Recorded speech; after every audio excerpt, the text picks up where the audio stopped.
Alors, bon matin tout le monde. On est content de vous avoir avec nous une fois de plus. Donc, on est rendu à notre troisième épisode de COVID-19, 4 chercheurs et un virus. On continue à vous informer le plus qu'on peut, à répondre à vos questions sur le stress et ce qui en découle. Donc, on parle d'anxiété, on parle de peur. Et aujourd'hui, ben, on a 4 nouvelles questions pour vous et on espère être capable d'y donner réponse. Donc, je débute aujourd'hui. On change l'ordre des choses. On commence avec Catherine. Tu veux nous lire ta question et nous donner une petite explication, s'il te plaît? Tout à fait. Donc, la question était comment savoir quand les symptômes physiques du stress, comme le mal de ventre, sont causés par le stress ou par une réelle cause physique. Donc, c'est vrai que le mal de ventre, c'est un signe de stress qui est extrêmement fréquent et d'ailleurs, surtout chez les enfants, on entend souvent « Papa, maman, j'ai mal au ventre avant une compétition sportive, avant un examen, etc. » Et donc, c'est souvent l'exemple qu'on va donner quand on parle de signes physiques de stress. Et la raison derrière laquelle le stress peut amener un mal de ventre est très simple. Quand on a un mammouth sous les yeux, tous les systèmes qui ne sont pas nécessaires à la survie ici et maintenant vont temporairement se mettre en pause pour économiser de l'énergie pour être prêt au combat ou à la fuite. Un de ces systèmes-là est le système digestif et donc ça peut nous amener une panoplie de symptômes gastro-intestinaux comme les maux de ventre, les crampes, les envies d'uriner fréquentes. Hein. C'est pas rare qu'avant un examen ou avant une entrevue d'emploi, on se dit « Mon Dieu, mais pourquoi il faut que j'aille à la salle de bain là, maintenant? C'est donc même pas... hein? C'est pas le temps. Hein? Et donc, c'est tout simplement parce que le contenu de l'estomac et de la vessie va se vider pour pouvoir permettre au système de conserver plus d'énergie. Donc, oui, les maux de ventre sont un signe fréquent. Par contre, il y a une panoplie d'autres conditions qui peuvent amener des troubles digestifs. Alors, comment faire pour savoir si ces maux de ventre-là sont associés au stress ou non? La première chose qu'on peut faire, c'est essayer de détecter d'autres signes de stress. Donc, on sait qu'il y a plusieurs autres signes physiques qui vont découler de la sécrétion des hormones de stress. Donc oui, il y a le mal de ventre, mais on peut aussi avoir, par exemple, une dilatation des pupilles, hein, parce qu'on va avoir une meilleure acuité visuelle. On peut avoir des frissons. Hein, je ne sais pas si vous avez déjà remarqué, mais quand on est stressé, on a chaud et on a froid en même temps. La raison pour laquelle on a des frissons quand on est stressé, une des hypothèses, en fait, qui est derrière ça, c'est que les poils vont s'hérisser sur la peau pour qu'on ait l'air plus gros devant notre adversaire, hein, comme un chat. Donc, les poils s'hérissent sur la peau. On peut voir aussi des tensions musculaires parce qu'on est en mode combat. On peut voir de la fatigue aussi à long terme parce que le stress va amener à souffrir d'insomnie. Hein? C'est soit qu'on va avoir de la difficulté à initier le sommeil le soir, ou bien on s'endort à 8h30 parce qu'on est complètement crevé, mais on se réveille à 1h du matin, les yeux complètement ouverts, on a de la difficulté à se rendormir, ce qui est très dommage. Mais une des raisons pour lesquelles le cerveau va nous amener à faire ça, c'est parce qu'il se dit hey, « t'es entouré de mammouths, il y a des menaces partout dans ton environnement, c'est vraiment pas le temps de dormir, c'est le temps d'être à l'affût de ces menaces-là. » Donc tout ça, ce sont des signes physiques qu'on peut avoir lorsqu'on est en situation de stress et qu'on peut tenter de détecter en parallèle au mal de ventre pour savoir si on souffre de stress. On en a déjà parlé dans les semaines précédentes. On sait aussi que les hormones de stress, elles remontent au cerveau. Et ce faisant, elles vont changer la façon dont on perçoit le monde qui nous entoure. On peut donc se fier sur les signes psychologiques de stress afin de savoir si on est stressé. Je ne ferai pas le tour de chacun de ces signes psychologiques-là parce qu'on en parle tous un petit peu au fur et à mesure que les semaines avancent, mais on peut avoir par exemple des colères spontanées. Hein. Sonia elle a écrit un blog sur sa page web qui a été extrêmement populaire. Ils en ont même parlé à tout le monde en parle de ce blog-là. Là. Donc, on peut avoir des colères spontanées parce qu'on est stressé étant donné l'effet des hormones de stress sur le cerveau. Et donc, le fait d'avoir des crises finalement de colère pour des situations qui en général sont plutôt anodines, ça peut être un signe. Et je n'ai pas encore pardonné à mon fils d'avoir gagné au Scrabble. Ben, on le comprend. Franchement. Je n'ai pas reparlé. Je vais l'appeler. Je vais y expliquer. Donc, le fait d'avoir des colères spontanées, d'avoir de la difficulté à réguler ses émotions, d'être plus irritable, d'être plus labile émotionnellement. Donc, le verre est plutôt à moitié plein. Non, plutôt à moitié vide comparativement à moitié plein. Donc, tout ça, ça peut être des signes psychologiques de stress. Et il y a un signe comportemental dont on parle un petit peu moins aussi, qu'on peut essayer de détecter pour savoir si on est stressé. Et c'est les comportements de consommation qu'on va avoir. Si, en général, on a tendance à consommer un verre de vin le vendredi et le samedi, puis quand on est dans des périodes stressantes, bien là, ça va être jeudi parce que c'est pas loin de vendredi. La semaine d'après, ça va être mercredi, jeudi, vendredi, samedi. Donc, c'est pas nécessairement un signe qu'on a un trouble de consommation, mais ça peut être un signe que le cerveau, bien, il cherche à avoir des conséquences, des récompenses rapides pour s'apaiser. Donc, un signe classique, oui, c'est la consommation d'alcool, mais ça peut être aussi la cigarette, ça peut être les jeux vidéo, ça peut être les achats en ligne, hein, mesdames. Donc, on peut magasiner en ligne plus souvent parce que... Le deuxième pot d'Agendas au chocolat devant la télé à cuillère. La nourriture, moi c'est vraiment ça. Hein, les pizzas pochettes, les petites gâteries. Catherine! Wesh! Oui, je trouve ça délicieux. OK, donc, toutes ces nourritures-là. Moi, c'est l'achat des bottes. Les bottes. Oui, Si j'achète 4 paires de bottes à la même place, j'ai un mammouth. C'est plus glamour que les pizzas pochettes, mais l'un comme l'autre, c'est vraiment des signes que notre cerveau va aller chercher une récompense rapide pour s'apaiser. Okay? Donc, tout ça, c'est des petits signaux qu'on peut essayer de détecter pour savoir que ce fameux mal de ventre-là, il est peut-être dû à un mammouth.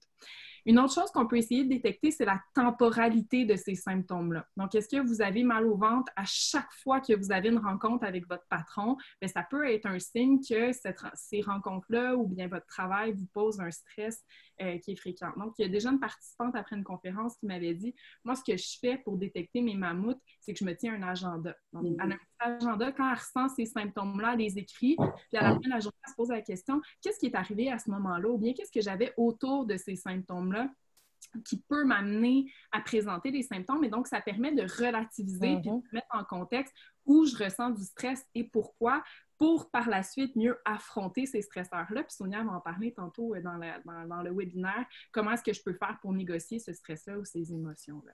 Donc, il y a des gens, on sait aussi qu'il y a des gens qui sont plus résistants aux symptômes de stress, donc ils ne vont pas automatiquement ressentir des signes physiques, ils y sont moins sensibles. Par contre, les signes psychologiques, ils trahissent moins. Okay? Donc, ces fameuses colères-là, la difficulté à réguler les émotions, c'est des signes qui sont assez constants entre les individus. Donc, on peut essayer de se fier à chacun de ces signes-là pour savoir que ce qu'on ressent finalement, c'est du stress. C'est fini! Alors, juste un petit suivi pour ceux qui remarquent qu'on est à 4 écrans aujourd'hui plutôt qu'un. On s'est dit que ça allait être plus interactif pour vous et ça va permettre aussi à Pierrick de vérifier à chaque fois que je me fasse comme ça parce que je suis fière de mes petits poussins. Alors, je vois Pierrick qui regarde tout le monde parce que Pierrick est un expert du comportement non-verbal. Là, fait qu'il est tous en train. C'est lui qui a exigé ça ce matin. Mais en tout cas, bref, c'est pas grave. J'ai beaucoup de plaisir. Merci beaucoup. On a plus de fun à se regarder de toute façon. Analyse, mais bon, lui, ça lui fait des données. Alors, merci Catherine. Fait que c'est à mon tour d'enchaîner. Donc, quelles sont les principales sources d'anxiété? C'était ça ma question. Et aussi, à quel âge l'anxiété est-elle la plus présente chez les jeunes? Donc, d'abord, il faut faire la différence entre stress-anxiété. Fait que on est sur un podcast, pas un podcast, on est sur un webinaire stress, donc on est sur quelque chose. Non? Je vous fais la distinction stress-anxiété rapidement. En fait, le stress, c'est ici maintenant. Okay? Donc, j'ai le mammouth d'en face, il faut que je réagisse. Et l'anxiété, c'est la chose suivante, comme dirait Christophe Maé, il est où le mammouth? Il est où? D'accord?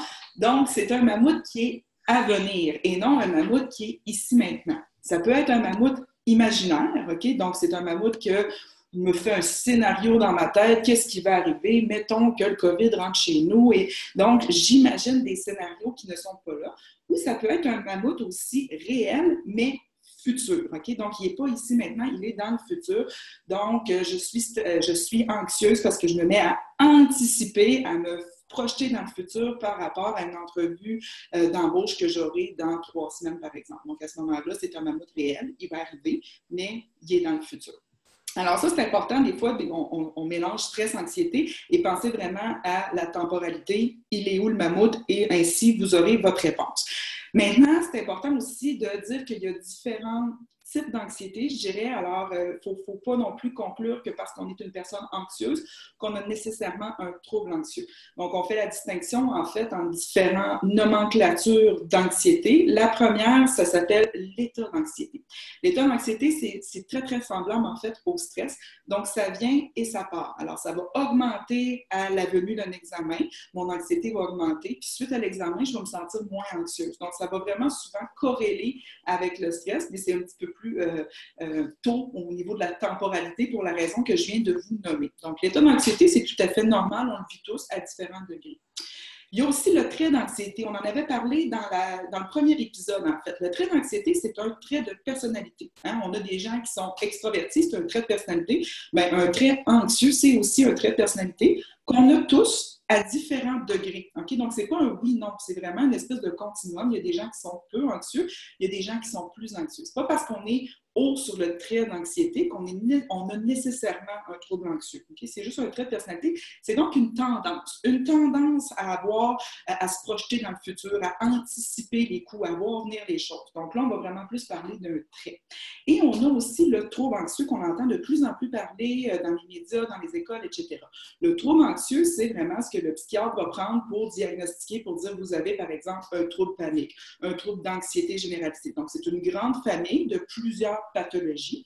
Et quand est-ce qu'on a un trouble anxieux? Bien évidemment, ça prend un jugement clinique, donc il faut un psychiatre ou un psychologue formé pour le diagnostiquer. Mais en gros, ce qu'on dit aux gens souvent, quand vous voyez que l'anxiété que vous vivez vous cause une détresse psychologique qui est durable. Donc, pas juste que je suis stressée pour mon examen et ça disparaît. Ça dure. Ça m'empêche de faire mes activités dans le quotidien.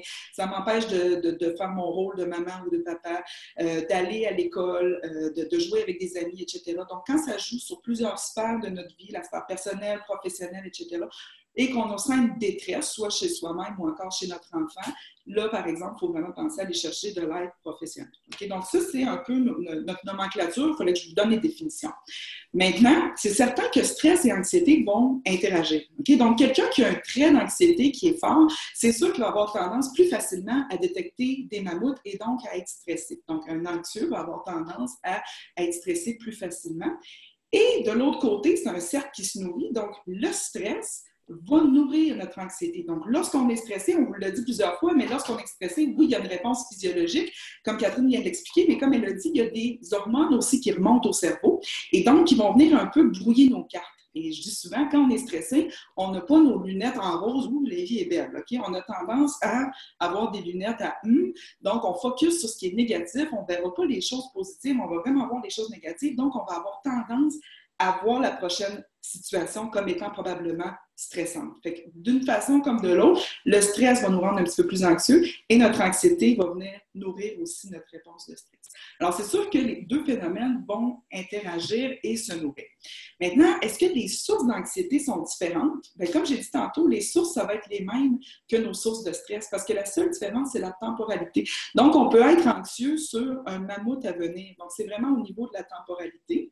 Les sources de stress, c'est quoi? On les a déjà dit, hein? Notre fameux ciné, donc un sens de contrôle faible, une situation imprévisible qui est nouvelle ou qui menace notre ego. On se rappelle qu'une seule caractéristique, c'est suffisant pour être stressé. Alors, une source d'anxiété, bien, c'est un ciné qui est à venir. Donc, on se fait un cinéma, on se fait un scénario dans notre tête et comme j'ai dit tantôt, c'est un cinéma réel, donc un mammouth réel où je me montre un petit scénario et là, je commence à avoir un peu l'hamster qui part puis qui se fait des histoires sans que ce soit nécessairement des stresseurs qui vont réellement arriver. Maintenant, c'est important de dire qu'on n'est pas tous anxieux nécessairement au même degré. J'ai dit tantôt que c'est un trait que certaines personnes avaient davantage alors que d'autres l'ont moins. Et je vois ça un peu comme un système, un détecteur de fumée. Hein? Vous savez, il y a des gens chez qui on va, puis aussitôt que le grille-pain se chauffe un peu, ben, le détecteur de fumée part, puis tandis qu'il y en a d'autres, la maison se fait en feu, puis ils commenceraient à peine à décoller. Mais c'est un peu la même chose. Notre anxiété, c'est ça. Il y a des gens qui ont le détecteur bien sensible, fait que ça ne leur prend pas grand-chose pour les activer, alors qu'il y en a d'autres que leur seuil est beaucoup plus faible, donc ça va prendre beaucoup plus pour les activer. C'est un peu la même chose. Mais certes, si on a un trait fort au niveau de l'anxiété, on a plus de risque de développer ce qu'on appelle les fameux troubles anxieux. Okay? Donc, on sait que c'est un des facteurs de risque. Il y a d'autres choses, par exemple, qui entrent en ligne de compte. Et ce qu'on sait par rapport aux troubles anxieux, pour répondre à la deuxième partie de la question, c'est à quel âge que ça se développe. En fait, c'est une des pathologies qui se développe assez tôt au cours du développement. Donc, on sait que c'est très, très présent chez les enfants et chez les adolescents. Et les études nous disent que l'âge médian pour les troubles anxieux, ça serait autour de 11 ans. Ça veut dire que de toutes les personnes qui vont développer un trouble anxieux dans leur vie, il y en a à peu près 50% chez qui ça va se développer avant l'âge de 11 ans et 50% chez qui le trouble va émerger après l'âge de 11 ans. Donc, on voit vraiment que l'enfance et l'adolescence, c'est une période clé. Et donc, c'est important de ne pas juste commencer à adresser notre stress et notre anxiété quand on a 45 ans, mais de commencer déjà avec nos tout-petits à les éduquer par rapport à ce qui est stressant pour qu'ils régulent bien cette réponse-là et que ça empêche jusqu'à un certain point de nourrir leur anxiété. Voilà. C'est très cool. Et je pense que ça vaut la peine aussi de dire chez les gens qui ont un trouble de personnalité, pas un trouble de personnalité, non, ça, on ne rentrera pas là-dedans. Chez les gens qui ont un trait de personnalité anxieux, si on parle de scénarios, les scénarios, des fois, sont très, très clairs chez les gens, hein, des scénarios de ce qui pourrait se produire dans l'avenir. Quand on parle à quelqu'un qui est anxieux, des fois, ils se disent, bon, mais c'est parce que là, si cette personne-là me dit ça, ben moi, je ne sais pas ce que je vais répondre, puis etc. Tandis qu'il y en a d'autres chez qui ces scénarios-là sont beaucoup plus flous, hein. On va plus parler d'angoisse, puis à ce moment-là, ben la personne est juste figée, elle se sent pas bien, elle a de la difficulté à déterminer pourquoi elle se sent comme ça, elle a de la difficulté à se projeter dans ce scénario-là, mais dans les deux cas, on parle quand même d'un trait de personnalité anxieux ou bien d'un état anxieux. Donc, la clarté de ces scénarios-là peut changer d'une personne à l'autre. Tout à fait. Alors, Pierrick, oui, absolument. Oui, je suis partant. C'est parfait. Donc, merci. Alors là, je vais essayer de répondre en fait à la question d'une personne qui a réagi à nos webinaires et qui a réagi à la dernière question auquel j'avais répondu. Elle me dit, si observer un individu stressé peut nous stresser, est-ce que observer un individu calme aurait-il le pouvoir de nous calmer? Et je trouve que c'est une excellente question parce que pour une fois, on va ici parler de quelque chose de plus positif. Donc, vous savez, en santé mentale et dans le domaine du stress aussi, on a toujours tendance à parler de comment mieux négocier son stress, l'anxiété, etc. Puis, on parle moins du côté positif souvent. Donc là, je vais juste amener deux concepts que je trouve vraiment intéressants. Le premier, c'est celui de la contagion émotionnelle, qui vient d'une chercheure qui s'appelle Helen Hadfield, qui est à l'université d'Hawaï. Donc, je rêve d'aller faire une sabbatique ou peut-être même, pourquoi pas, un postdoc, tiens, retourner où j'étais avant. Là-bas, ce serait bien. Et la contagion émotionnelle, c'est vraiment la tendance à mimer puis synchroniser les expressions faciales, les vocalisations, la posture, les mouvements avec ceux d'une autre personne. OK, on va essayer. Oui, ça marche, absolument. Et si jamais vous souriez à quelqu'un dans la rue, évidemment, il va vous sourire aussi la plupart du temps. Si vous faites ça et que vous croisez votre conjoint, c'est sûr que lui aussi, tout d'un coup, va être contrarié. Et donc, la contagion émotionnelle, c'est vraiment un phénomène qui est très utile parce qu'il nous permet de comprendre les émotions des autres. Donc, c'est un phénomène adaptatif qui nous permet de converger vers les mêmes émotions que ceux avec qui on vit ou ceux que l'on croise. Donc, ça sert à être empathique. Donc, ça a vraiment une fonction adaptative. Puis, il y a une étude de 2018 qui a montré qu'évidemment, la contagion émotionnelle, elle passe à travers les écrans. Ça, c'est quand même intéressant parce que c'est récent comme étude. Donc, seulement depuis 2018, on le sait, que ça passe à travers les écrans. Donc, aujourd'hui, on passe notre vie à nous parler à travers des écrans. On peut être… les émotions passent à travers ces écrans-là. Et puis, il y a quelque chose aussi qui est lié à la question, qui est ce qu'on appelle l'effet Ripple. L'effet Ripple, c'est une chercheure qui s'appelle Sigal Barsad, qui, elle, s'est amusée à demander à des étudiants en art dramatique de venir s'insérer dans des groupes d'étudiants qui sont en commerce. Et ces groupes d'étudiants avaient un travail à faire avec une certaine productivité à atteindre. Et elle a demandé aux étudiants en art dramatique de jouer un des 4 rôles qui est soit être hostile et vraiment très actif, très énergique, soit hostile passif, soit très joyeux puis très, très dynamique, ou au contraire, joyeux mais calme. Et qu'est-ce qu'elle a montré? Elle a montré en observant puis en codifiant chacune des expressions faciales qu'évidemment, il y avait contagion émotionnelle qui était cohérente avec le rôle que jouait l'étudiant en art dramatique et que ça expliquait la réussite et la productivité des équipes. Donc ça, c'est quand même intéressant de voir que se mettre avec des personnes positives, ça va augmenter notre productivité. J'ai juste une question pour toi, Pierrick. Un hostile passif, c'est quelqu'un qui est genre… Oui. Comme ça? OK. Oui, exactement. C'est quelqu'un qui va vraiment être passif et c'est ça. Donc, deux bonnes nouvelles là-dedans, c'est que la contagion émotionnelle, elle est utile parce qu'elle permet de converger vers l'émotion d'une personne et elle marche aussi bien avec les émotions positives que négatives. Donc ça veut dire, la question suivante, c'est, mais dans le fond, il y a combien d'émotions? Est-ce que calme, c'est une émotion? C'est quand même une question qui a du sens. Et puis là, il faut aller voir, en fait, le nombre d'émotions, c'est assez discuté dans la littérature scientifique. Bon, au début, on se dit il y a 6 émotions universelles. Puis là, on est rendu, peut-être, il y en a plus de 100. Puis dans le fond, je pense qu'il y a un certain consensus autour de 27. Et quand on regarde la liste de ces 27 émotions, il y a la colère, il y a l'émerveillement, il y a le malaise. Et là-dedans aussi, il y a le calme. Le calme et l'apaisement. Donc, on peut se dire, oui, pour répondre à la question très précisément, oui, être avec une personne calme, cette personne va avoir des comportements, des expressions faciales, des mouvements qui sont calmes et donc ça pourrait effectivement nous contaminer par contagion émotionnelle, alors ça pourrait nous faire du bien. Alors ça explique aussi pourquoi on aime tant regarder des spectacles d'humoristes, hein, parce qu'ils nous contaminent émotionnellement d'un point de vue positif. Et puis, pour faire du pouce sur la chanson de Christophe Maé, Il est où le bonheur? Ben, le bonheur, c'est peut-être d'être avec des personnes qui sont positives. Donc, essayons de nous entourer de personnes calmes et positives quand nous, on est trop stressés. Voilà. Je pense que c'est pour ça que j'aimais ça aller visiter ma grand-mère dans le centre de personnes âgées quand elle était vivante, parce que c'est dur, hein, des fois, d'être étudiant pour devenir chercheur et tout ça. Puis cette femme-là me calmait. Hein. La personne âgée a une espèce de calme. En tout cas, j'ai fait mon doctorat chez les personnes âgées. J'adorais parce que justement, ça transposait vraiment sur moi. Je pense qu'il y a beaucoup de gens là, qui vont comprendre ce que je dis. Ouais. Ça vaut la peine de choisir de qui on s'entoure quand on est stressé. Ça veut donc dire de choisir la personne qu'on veut appeler, avec qui on veut avoir des interactions en situation de stress. C'est vraiment intéressant. Tout à fait. Puis je pense que Sonia, ta question va faire un peu, parce que tu as un exemple que tu vas apporter dans tes questions, de choisir avec qui on veut être. Fait que je te laisse y aller. Parfait. Alors, je fais du pouce, en fait, je pense que c'est Catherine, la semaine passée, qui répondait à une question, qu'est-ce qu'on fait? Est-ce qu'on peut arrêter une émotion? Fait que tu parlais de la suppression des émotions. Puis tu disais, on peut décider qu'on va supprimer notre émotion en disant, gars, c'est bien beau, il n'y a pas de problème, tout est correct, on n'en parle plus. Ça peut fonctionner à court terme, la suppression d'une émotion, mais à long terme, bien sûr, tu avais démontré dans une de tes études que ça augmente la réactivité au stress. Fait que supprimer ces émotions en disant qu'il ne s'est rien passé, tout va bien, ça va marcher, mais à peu près 24 heures, puis rendu à 25e heure, vous allez commencer à avoir mal au ventre.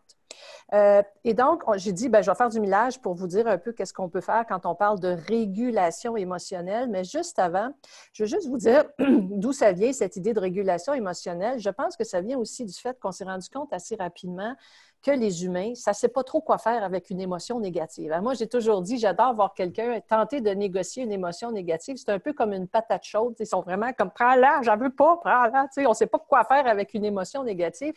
Les émotions positives, on les embrasse, on les entoure et on voudrait en vivre à temps plein. Si vous avez une émotion positive, la probabilité que vous en ayez une négative est à peu près la même. Ça fait partie de la vie. L'émotion négative est nécessaire à la survie parce qu'elle nous pousse à agir. Et donc, les gens se sont mis à étudier comment on fait pour négocier une émotion négative. Il y a 4 façons que les gens font naturellement. En fait, Gross, c'est ça qu'il a fait, va décrire un peu les façons. Certaines sont plus efficaces que d'autres. Et pour vous les décrire rapidement, en 4-5 minutes, je vous donne un exemple.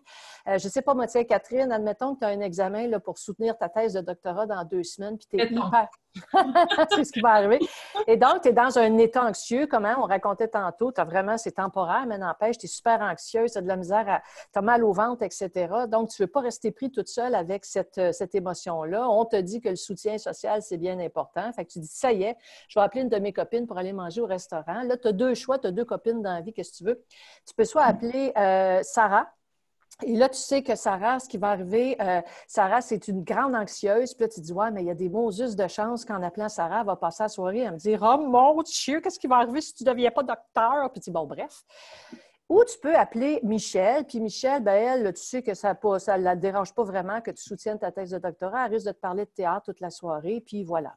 Et donc, tu vas choisir, vous n'avez aucune idée du nombre de choix qu'on fait dans une journée. À chaque seconde, on fait un choix. Tu vas choisir d'appeler Michel. Parce que tu dis, ça ne me tente pas de me taper Sarah ce soir qui va plus me stresser que d'autres choses, je vais appeler Michel. Voici la première forme de régulation émotionnelle que tu as pris. Tu as sélectionné la situation en fonction de ton émotion. Donc, tu as choisi d'appeler Michel plutôt que Sarah. Donc, le nombre de fois qu'on fait des choix comme ça pour aller vers quelqu'un de calme, par exemple, plutôt que vers quelqu'un de stressé, c'est une forme de régulation émotionnelle. Tu appelles Michel, elle n'est pas là.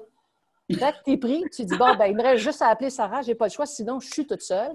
Alors, tu décides d'appeler Sarah en disant, c'est pas grave, ça va bien aller. Donc, vous allez manger au restaurant, tu lui racontes que tu soutiens ta thèse dans quelques semaines, que ça te stresse beaucoup, mais ça va bien. Puis, rendu au 2e verre de vin, Sarah part. Ah, mon Dieu, qu'est-ce qui va arriver si jamais tu l'as pas? Puis là, tu ne vas pas acheter ta maison. Puis là, plus elle parle, plus tu commences à avoir mal au ventre, puis plus tu sens cette émotion négative qui arrive. Et donc, après quelques minutes, tu vas choisir encore un 2e choix, de lui dire, écoute, Sarah, On peut-tu parler d'autres choses? Parce que, bon, moi, j'aime pas ça quand tu me dis ça. Ça me stresse trop. J'ai pas envie de parler de ça. On passera le pont quand on sera devant. Et donc, tu viens de faire la deuxième forme de régulation émotionnelle qu'on appelle la modification de la situation. Tu as modifié la situation pour arrêter d'avoir cette émotion négative-là. Bien sûr, Sarah va dire, c'est correct. En tout cas, c'est pas grave. Aspirine! Fait que elle reste comme ça, t'en parles pas. Mais rendu au troisième verre de vin, elle repart. Elle recommence encore à te parler de ta soutenance de thèse. Et là, tu vas utiliser la troisième technique, très, très utilisée, chers auditeurs, par tous les adolescents de la Terre, une technique qu'on appelle le déploiement attentionnel, c'est-à-dire que pour plus l'écouter, tu vas te mettre à calculer le nombre de tuiles sur le plancher. Hein? C'est vrai, quand les ados, on leur parle, puis ils se mettent à regarder autre chose, ils ne sont plus là. Tu l'écoutes tout simplement plus, tu la laisses aller. C'est une technique qui fonctionne, mais pas longtemps, parce qu'une fois que tu as calculé les tuiles du tapis, il n'y a plus les tuiles du plancher, excuse, il n'y en a plus. Et donc, tu reviens à ta conversation avec Sarah. Anyway, après quelques minutes, elle dit, ben là, c'est quoi, tu m'écoutes plus? C'est plate? Là, tu reviens dans la conversation. Et là, elle continue encore une fois et là, tu vas recommencer à avoir mal au ventre. Tu peux utiliser la quatrième méthode qui est très, très utilisée par les psychologues. C'est dur à mettre en place. Ça prend beaucoup de training, d'entraînement pour le faire, mais c'est faisable. Ce que tu vas essayer de faire, ça s'appelle la réévaluation cognitive. Tu vas essayer de te reculer de la situation, c'est-à-dire devenir un auditeur, comme si tu faisais partie du public, puis tu voyais Catherine avec Sarah en train d'avoir la conversation pour comprendre ce qui est en train de se passer, sans que tu aies la face dedans avec toutes tes émotions qui t'empêchent de penser comme il faut. Et quand tu vas faire ça, tu vas peut-être te rendre compte en t'ayant retiré comme ça, puis en évaluant de l'extérieur de cette situation-là, tu vas peut-être te rendre compte que si Sarah fait ça, c'est pas pour te déranger ou quoi que ce soit, c'est que c'est sa propre anxiété qu'elle est incapable de négocier. Sarah, dans une situation comme ça, elle en perdrait le sommeil. Donc, elle essaie de négocier son propre hamster. Ça n'a rien à voir avec toi. Et ce faisant, quand tu réaliseras ça, bien, tu vas peut-être avoir compris que tu peux bien la laisser parler. C'est sa propre anxiété qu'elle essaie de négocier et soudainement, ça va arrêter de faire mal. Donc, à tous les jours, on utilise une ou plusieurs de ces méthodes-là. Et je pense que quand on en prend conscience, bien, on se rend compte justement que ce qu'on est en train d'essayer de faire, c'est de, premièrement, reconnaître qu'on a une émotion négative et deuxièmement, essayer de la réguler. C'était ça ma petite histoire aujourd'hui. Merci. Alors, on sait qui appeler pour aller souper pour notre prochain C'est Michel. Oui, on appelle Michel. Et donc, en attendant qu'on puisse aller manger au restaurant, en ce temps de confinement, bien, nous resterons actifs, on répond à vos questions. Donc, n'hésitez pas à nous envoyer de nouvelles questions. Vous pouvez le faire, puis ça va nous faire plaisir de passer au travers et essayer de répondre au plus de questions possibles. Le but, c'est vraiment d'avoir un petit outil facile d'accès pour tous. Donc, merci de nous suivre, puis on se revoit la semaine prochaine. Merci tout le monde! Salut la gang!